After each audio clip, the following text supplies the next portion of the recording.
Ndabahaye mwiriwe mwese canke mwaramutse bivanye naho muherereye banywanyi mudateba kubana natwe ngaha kuri mbonesha kure imwe rudende bashyikiriza amakuru atosoye abarebana n'umutekano, politike, bubanyi n'amakungu ndetse n'ubuzima bwa munsi bwa bene gihugu.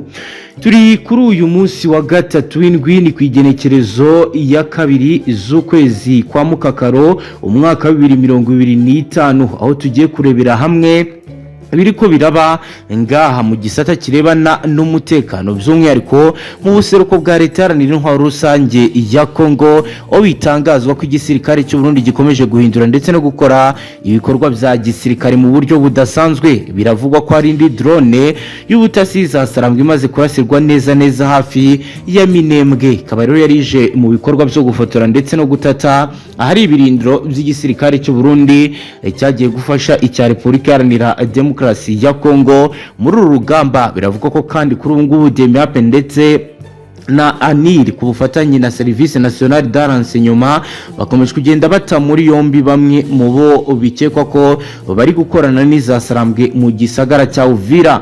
Iwarikayo turaza kubabwira ko bakomanda ba M20 bizasarambwe bivuga ko bashimuswe na Wazarendo. Turaza ro kureba uko ibingibi biri kuba tubabwire amakuru atugezeho. Turaza kandi kubabwira ibijyanye n'imyiteguro ikomeye y'imicungire y'umutekano mu buryo budasanzwe umujyi wa Uvira, aho bitangazwa ko ibingibi byakozwe nyuma y'uko amenyekanye byinshi ku biri gutegurwa n'uruhande rwa zasarambwe.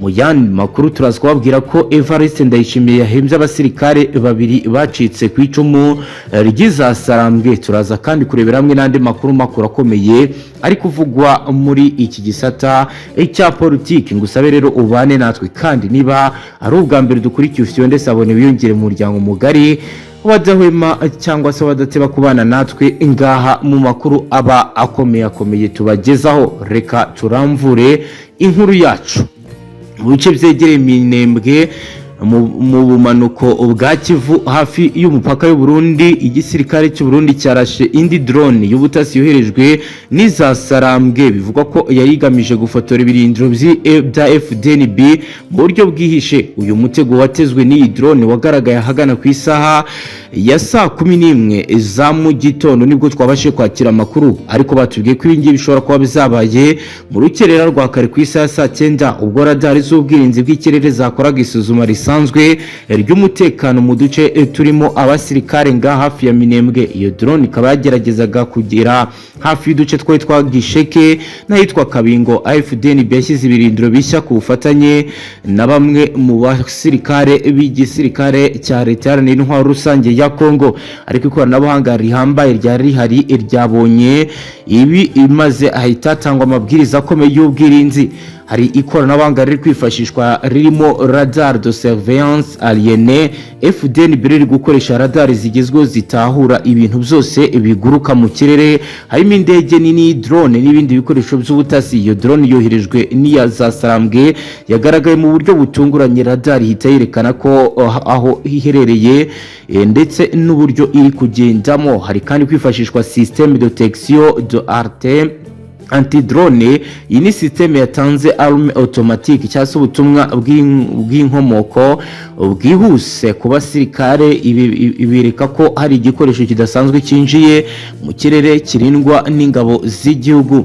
Hari kandi capsule acoustique et electromagnétique. Ibi ni ibyuma bishinzwe kumva amajwi n'imirasire ikoreshwa na drone, maze bakaba rero bahita basoma urusobe bwayo bakohereza amakuru bigaragaza ko ari drone y'ubutasi ifite intego yo kuba yafata amafoto cyangwa se amashusho y'ibirindiro by'igisirikare cya leta. Mu makuru dufite nuko kandi ari gukoreshwa système optique et infrarouge. Ibi ni ibikoresho bifata amashusho ku manywa na nijoro byerekana ko drone yageragezaga kugera mu gace karimo ibirindiro ifite ubushyuhe. Bukaba rero ari bumwe mu buryo bukomeye buri kwifashishwa ngaha muri iki gisoda.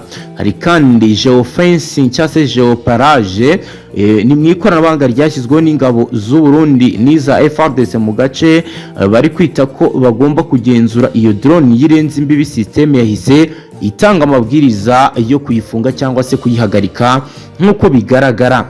Hari kandi système de brouillage cyangwa se jama, iyi ni Fdnb nayo iri kuyikoresha ikoresheje icyuma cya jama gifunga imiyoboro ya radio ndetse na GPS drone ikoresha. Ivyo rero bituma drone itabasha kuba yakwereza amakuru cyangwa se igenzure ivyo yarije gukora. Bikaba ari bimwe mu byo Fdnb kufatanye n'igisirikare giharanira intwaro rusange ya Kongo bari gukoresha.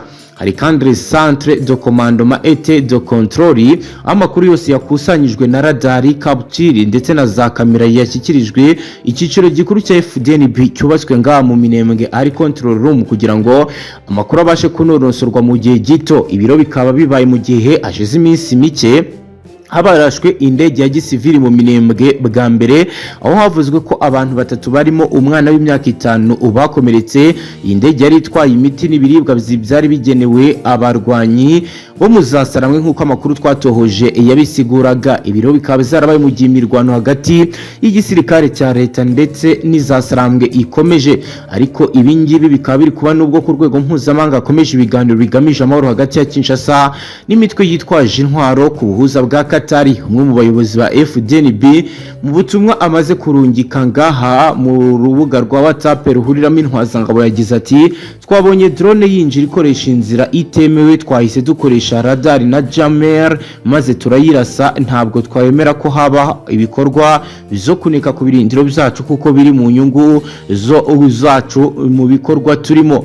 Iyo drone ikaba yarashwe n'amasasu yo mu bwoko bwa Canon anti-aerian ivaho iragwa igwa mu gishanga cyitwa Rukumbusi hafi ya Kagogo. Nta muturage wakomeretse, ariko Fdnb yahise itanga amakuru akomeye ko bagomba kurinda ndetse no gukaza umutekano, kuko nizasarambwe zimaze kuba zagira drone nyinshi zibafasha mu bijyanye n'ubutasi mu bice bitandukanye mu rwego rwo kugira ngo babashe kuba bakusanya amakuru. Ariko hagati warandi makuru akomeye avuga ko muri Uvira kuri uyu munsi wa gatatu w'indwi ku igenekerezo rya 2 Mukakaro umwaka wa 2025, nyuma yaho igisirikare cy'u Burundi kirashe drone y'ubutasi yari yohejwe n'izasarambwe. Biravuga ko kuri ubu batangije ubukangurambaga bukomeye abo ku ruhande rwa leta ndetse na Fdnb mu gukaza umutekano mu nkengero z'umujyi wa Uvira, cyane cyane mu duce tugize ahitwa Gatumba, ahitwa Kavimvira, ahitwa Kiriba, ahitwa Kibamba ndetse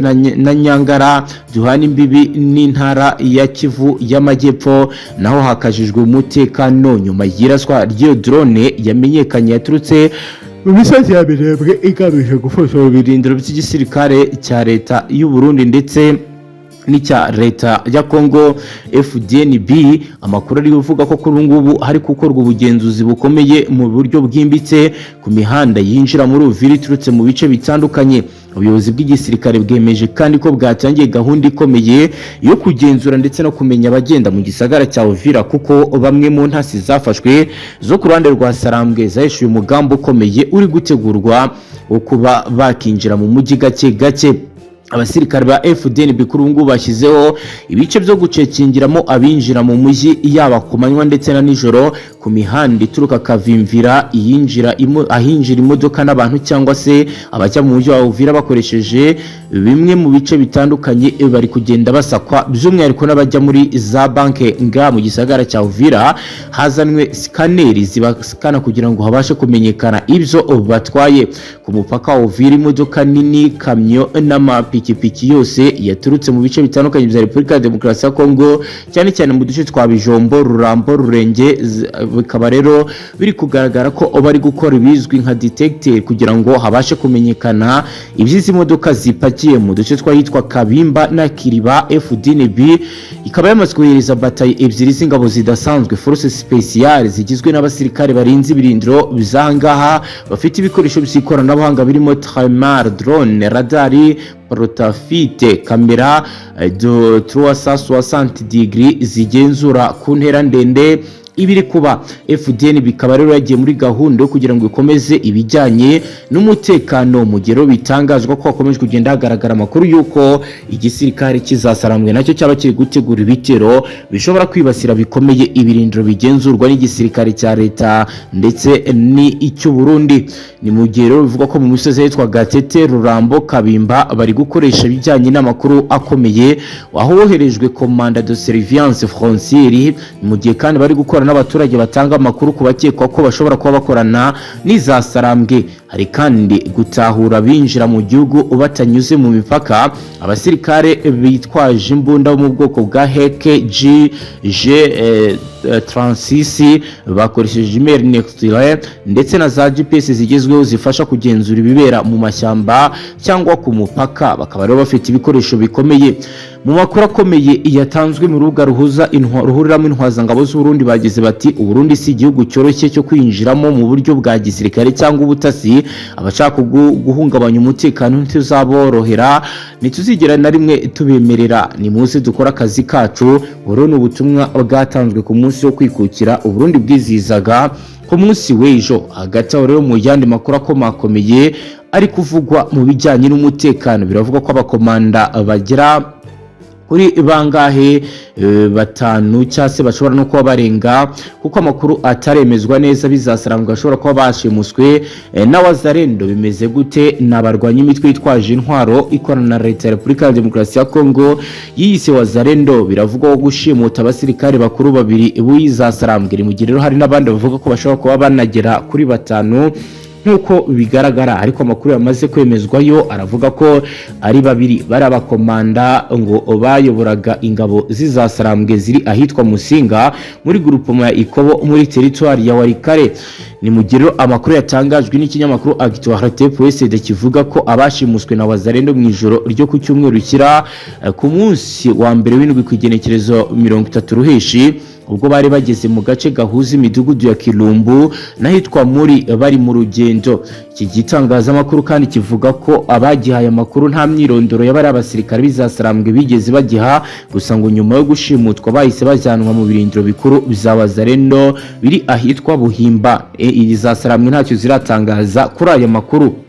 Andi makuru aravuga ko ku munsi wa mbere ingabo zizasarambwe zakoze umukwabo mu ishyamba muri Kilumburumbu mu rwego rwo guhiga abari bashimuswe n'abayobozi, gusa ntibagira n'umwe babona nk'uko amakuru atugeraho bivuga. Kugeza mu masaha y'umugoroba nta bashimuswe bari baramenyekana. Gusa iki kinyamakuru cyo kiravuga ko gikomeje gukurikirana ibijyanye n'aya makuru mu rwego rwo gutoza ndetse no kugira ngo hamenyekane ukuri kuri ibi ngibi biriko biravugwa bishobora kuba byagwiriye abo kugiye ruhande rw'izasarambwe nk'uko biriko biratangazwa. Dukomeje inaya makuru yacu, ni mu nyemere tuje n'ubundi mu birebana n'ibyatangajwe na Evariste Ndayishimiye, aho rero yahembye abasirikare babiri bacitse ku icumu ry'izasarambwe.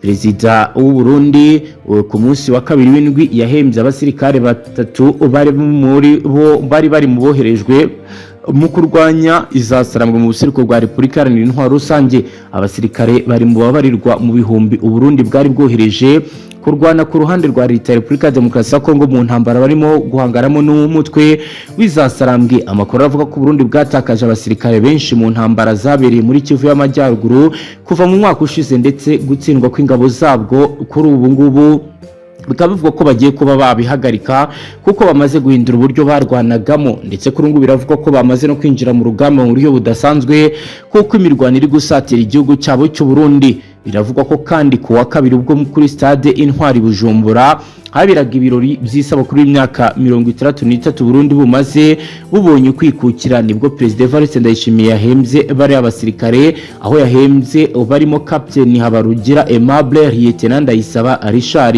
ndetse na Corporal Chef Nganza Richard kubera uruhare bagize mu bitero ingabo z'Uburundi zagabye muri Repubulika Iharanira Intwaro Rusange ya Kongo, ubwo bari gufasha igisirikare cya Kongo.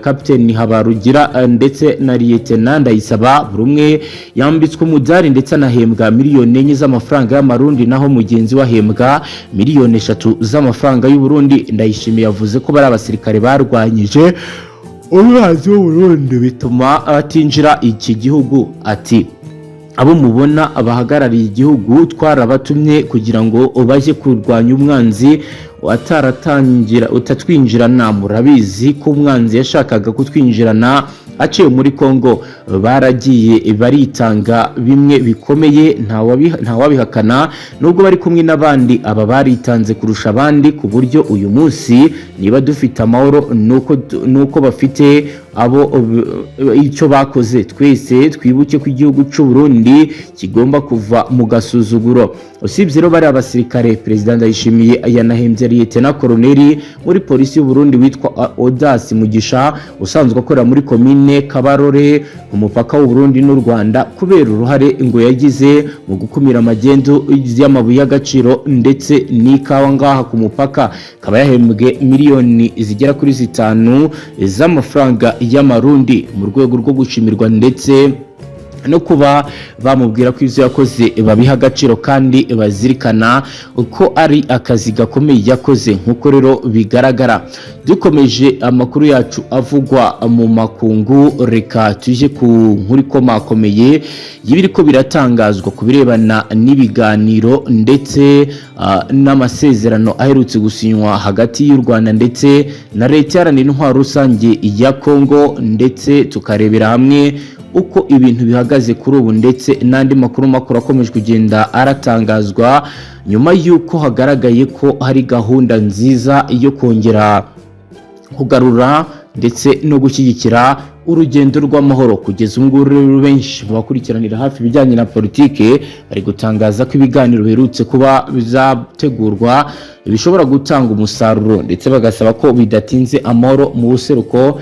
bwa leta iharanira intwaro rusange ya Kongo yagaruka, ubuzima bugakomeza, abaturage bagakomeza ibikorwa byabo by'iterambere nk'uko bizari bisanzwe mu makuru yagiye agaragara. Reka rero turebe ibyatangajwe na Emmanuel Macron, uyu ni perezida w'Ubufaransa, avuga kuri aya masezerano. Perezida Emmanuel Macron w'Ubufaransa n'abandi banyapolitike bo hirya no hino ku isi bashimye amasezerano y'amahoro u Rwanda na leta iharanira intwaro rusange ya Kongo bagiranye ku igenekerezo 27 Ruheshi umwaka wa 2025, bagaragaza ko atanga icyizere cy'amahoro arambye mu karere ka Afurika k'ibiyaga bigari. U Rwanda na Repubulika ya Demokarasi ya Kongo byagiranye amasezerano ku mugoroba wo kwigenekerezo 27 Ruheshi umwaka wa 2025 hifashishijwemo na Leta Zunze Ubumwe za Amerika zabahuje mu biganiro. Ingingo zikubiyemo zirimo kubaha ubusugire n'ubwigenge bwa buri gihugu, gusenya umutwe w'iterabwoba FDLR n'abiwushamikiyeho, gukuraho ingamba z'ubwirinzi u Rwanda rwashyizeho no gucyura impunzi. Perezida Macron avuga ko aya masezerano ari intambwe y'amateka itewe nyuma y'imyaka myinshi y'ububabare. Yagize ati amasezerano y'amahoro ya Repubulika ya Demokarasi ya Kongo n'u Rwanda biba bifashijwemo na Amerika ni intambwe y'amateka nyuma y'imyaka myinshi y'ububabare. Ni inkuru nziza ku karere k'ibiyaga bigari, ku banyekongo n'abanyarwanda. Ubufaransa boherereje ubutumwa bw'icyizere, amahoro agomba kuboneka. Perezida Macron n'umwe mu bakuru b'ibihugu bagerageje guhuza u Rwanda ndetse na Repubulika ya Demokarasi ya Kongo kuva mu mwaka wa 2022 ubwo amakimbirane yatutumbaga hagati y'impande zombi biturutse ku mpamvu z'umutekano. Mu kwezi kwa 9 2022 Perezida Macron yahuje Perezida Paul Kagame na Tshisekedi New York muri Leta Zunze Ubumwe za Amerika, baganira uburyo amakimbirane yahagarara kuko amahoro arambye nuko amahoro yaboneka muri aka karere mu buryo rusange. Iki gikorwa cyo gusinya amasezerano cyitabiriwe n'abahagarariye umuryango wa Afurika yunze ubumwe na Qatar, nabyo byagize uruhare mu biganiro bizahuje u Rwanda na Repubulika ya Demokarasi ya Kongo mu bihe bitandukanye. Perezida wa Komisiyo ya Africa Union Mohamed Ali Yusuf yashimye intambwe u Rwanda na Repubulika ya Demokarasi ya Kongo bateye, ashimira bose mu batanze umusanzu ugamije guteza imbere amahoro, umutekano n'ubwiyunge mu karere. Ibiro bye byagize biti yashimye uruhare rwubaka n'ubufasha bya Amerika na leta ya Qatar mu gushyigikira ibi biganiro n'ubwumvikane bwatumye intambwe igerwaho vuba ubu ku bufatanye mpuzamahanga bwubakiye kuri gahunda ya Afurika ni ingenzi mu kugera ku mahoro arambye. Umunyamabanga wa leta muri Minisiteri y'Ububanyi n'Amahanga ya Qatar, Dr Mohammed bin Abdulaziz bin Saleh, yashimye ubushake bw'u Rwanda na Repubulika ya Demokarasi ya Kongo bagize bwatumye bagira ku masezerano y'amahoro mu buryo bushoboka. Agaragaza ko igihugu cye gitewe ishema n'umusanzu cyatanze. Dr Mohamdi witabiriye umuhango wo gusinya aya masezerano yagaragaje icyizere ko aya masezerano azafasha akarere ka Afurika k'ibiyaga bigari kubona amahoro n'umutekano. Perezida Vladimir Zelensky wa Ukraine yashingiye kuri aya masezerano agaragaza ko ari ingenzi mu guhagarika intambara no kugarura icyizere cy'ubuzima butekanye mu turere twose. Yagize ati ni ingenzi guhagarika intambara no kugarura icyizere cy'ubuzima mu turere twose ku isi. Ni ingenzi ko Amerika ikomeje gutanga umusanzu kugira ngo ibyo bibe. Reka dusoreze ngaha, ufyonde sabone niba ari bwo bwa mbere dukurikiye maze wiyongereye mu muryango mugari w'abadahwema kubana natwe ngaha kuri imbonesha kuri mwe rudende ibashyikiriza amakuru atosoye abarebana n'umutekano, politike, ububanyi n'amakungu ndetse n'ubuzima bwa munsi bwa bene gihugu. Astra Vista.